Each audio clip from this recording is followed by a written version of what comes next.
Okay, so the page I've got here, this is really about an investigation for how changing data affects it. So I'll show you some of the answers, but I encourage you to go away and actually do the calculations for yourself, do some thinking about the answers. Anyhow, we've got these hourly rates of pay for 6 employees, and we can work out their mean and standard deviation. So in fact, I've already entered that data on my calculator, and it's telling me here that the mean is 11 on that page, and the standard deviation, my SX, is, that says 3.633. So we've got X bar equals 11, and we've got the standard deviation, SX, equals 3.633. So I suggest you just enter these two other data sets on your calculator. You may want to make predictions in advance and compare the means with the 11 and the 3.633. This is data set A. You do that for B and C and see what you get.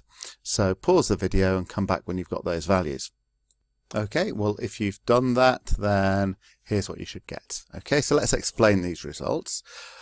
So what did we do to get data set B? Okay, all of these pay rates went up by £2. So these are exactly the same data, but they're all increased by 2. So what effect has that had on the mean? Well, the original pay numbers I could maybe represent by a few blobs here. Adding 2 to each of them just shifts each blob along a little bit. So I've got the same pattern of blobs, same pattern of wages, but they're all shifted up by the 2. So that means the mean goes up by 2, so you might have predicted that 11 would go up to 13. But the variation in these, the spread outness, the gaps between them, are completely unaffected by that amount being added on. So the standard deviation is the same, even though we've actually changed all the data by adding 2. However, in data set C, now we're doubling everyone's rate of pay. So 7 becomes 14, 9 becomes 18, and so on. So from here to here is times 2. So if I think about the original rates of pay being there, okay, with the scale of maybe noughts here, then this one's now twice as far away from naught, so that one goes up to here because it's being doubled. But when this one goes twice as far from naught, that distance gets doubled, so it's going to be right the way over here.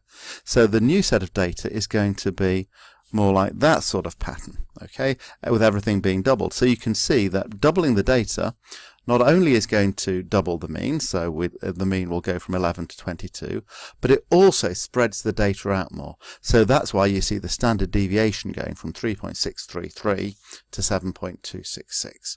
So we're able to explain what happens, okay, adding and subtracting, okay, so if we do plus B to all the data, say, then the effect on the mean will be plus B. All right, and the effect on the standard deviation is no effect. Okay, because adding or subtracting does not affect the spread outness of the data. And of course, when I say plus B, B might be minus 2, so that may in practice be making all the data smaller by value. So if we multiply by A, okay, then we've seen that multiplying the data, if I double the data, then it affects both the mean and the standard deviation. We multiply the mean by A, and we multiply the standard deviation by A. And another way of saying the same thing, okay, is that if we have the original data, so if the original mean equals X bar, and the original standard deviation is SX, then, okay, the mean of the data, if I do A times the original value X plus B, so I'm taking all the original values, multiplying by A and adding on B, and as we've seen, both of these things affect the mean, so the new mean is AX bar plus B. So I do the same thing to the mean as I did with the data. Both the multiplying and the adding may have an effect.